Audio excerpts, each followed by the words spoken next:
SSC পরীক্ষা দিচ্ছেন দৃষ্টিহীন শিক্ষার্থী শরীফাল। জন্ম থেকেই চোখে দেখতে পান না তিনি, কিন্তু কখনো হার মানেননি। এবার তিনি শ্রুতিলেখকের সহায়তায় জীবনের অত্যন্ত গুরুত্বপূর্ণ এই পরীক্ষায় অংশ নিয়েছেন। ১৯ বছর বয়সী এই তরুণের চোখে পৃথিবীর কোনো রং নেই, নেই আলোর ঝিলিক।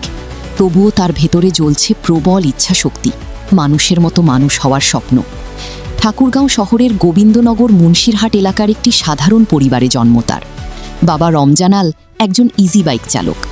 সীমিত আয়ে সংসার চালানোই যেখানে কঠিন, সেখানে দৃষ্টি প্রতিবন্ধী সন্তানকে শিক্ষিত করে তোলা ছিল বড় চ্যালেঞ্জ।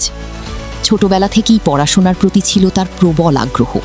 বই নিজে পড়তে না পারলেও পরিবারের সদস্যরা উচ্চস্বরে পড়ে শোনাতেন, আর তিনি শুনে শুনেই মুখস্থ করতেন। এভাবেই গড়ে ওঠে তার শিক্ষার ভিত্তি। গোবিন্দনগর সরকারি প্রাথমিক বিদ্যালয় থেকে প্রাথমিক শিক্ষা শেষ করে ২০২১ সালে তিনি ভর্তি হন ঠাকুরগাঁও সরকারি বালক উচ্চ বিদ্যালয়ে।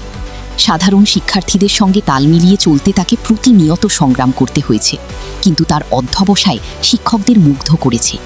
২০২৬ সালের এসএসসি পরীক্ষায় অংশ নিয়ে তিনি আবারও প্রমাণ করলেন, প্রতিবন্ধকতা শরীরে নয়, মনের মধ্যে থাকে। পরীক্ষার হলে তিনি নিজে লিখতে পারেন না, তার পাশে বসে থাকা এক কিশোরী তার বলা উত্তর লিখে দেয়। এই শ্রুতিলেখকের নাম শায়লা আক্তার, ৮ম শ্রেণীর শিক্ষার্থী। পরীক্ষার আগে কোনো শ্রুতিলেখক না পাওয়ায় শরীফ দুশ্চিন্তায় পড়েছিলেন।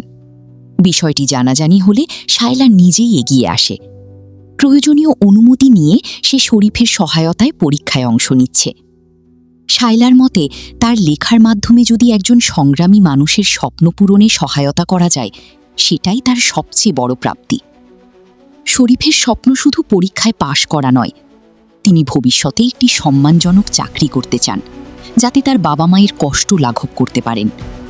তিনি বিশ্বাস করেন, দৃষ্টিহীনতা কোনো অভিশাপ নয়, এটি এক ধরনের পরীক্ষা।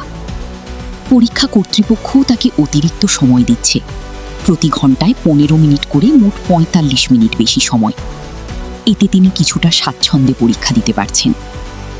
হাজারো শিক্ষার্থীর ভিড়ে শরীফাল যেন এক অনন্য উদাহরণ। ইচ্ছাশক্তি আর পরিশ্রম থাকলে কোনো বাধাই মানুষকে থামিয়ে রাখতে পারে না।